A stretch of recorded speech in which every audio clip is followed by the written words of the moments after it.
Good morning, Hope City. My name is Jenny, and I'm here for your Daily Devo today. This Sunday, we went over Genesis 32, which had a lot of really great information in it.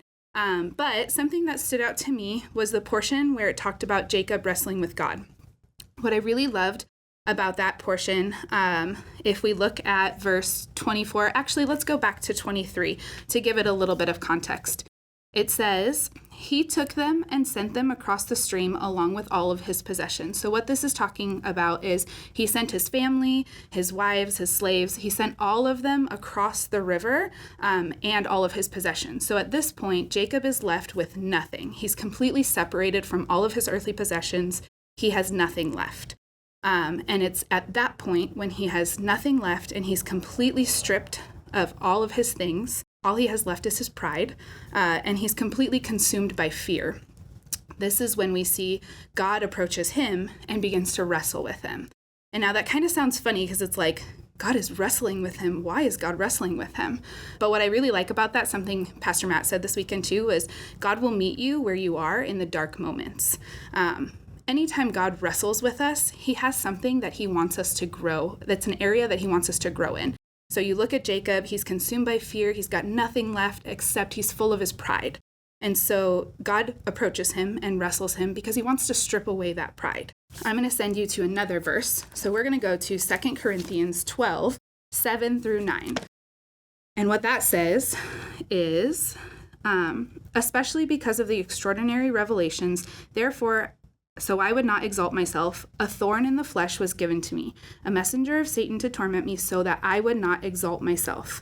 So I only read up to 7, I read through 7. But what I really love about that portion is it shows us that Paul had this thorn in his flesh so that he would not exalt himself. Pride makes us do crazy things. Pride focuses on ourselves. Pride makes us exalt ourselves. And so that he would not exalt himself, God gave him a thorn in his flesh. Instead of removing the problem, it shows us, as you read further in 2 Corinthians, it shows us that he continued to pursue the Lord, asking him to remove the thorn, I think on 3 different occasions, and yet God didn't remove it. Instead, God's response to him was, my grace is sufficient for you, for my power is perfected in your weakness. So instead of removing the problem, God gave Paul overwhelming grace and more compensating strength. So now if we go back to Genesis 32, what I love about this is that at a time when Jacob was full of fear, had nothing left, he wrestled with God to strip away his pride, just as Paul says that he was left with a thorn in his side to strip away his pride.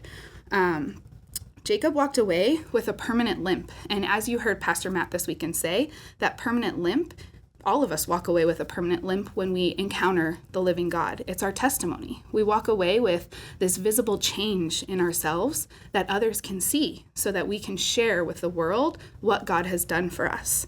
I don't know why God allows suffering. I don't know why God allows for trials and temptations, but if we all knew, that would not make him all-powerful and all-knowing. So there's a reason for it. I can't tell you what that reason is, but sometimes some people are healed of their struggles forever, and some people will always remain broken or always struggle. Only God knows what it's going to take for us to keep us running to him for our strength and for saving. And so that's something that I took away this weekend, because in a season of life where I really struggle with faith over fear, my instinct is to run with my fear. Only God knows what the thorn in my side is that's going to keep me running to him and keep me solid in my faith instead of running to fear.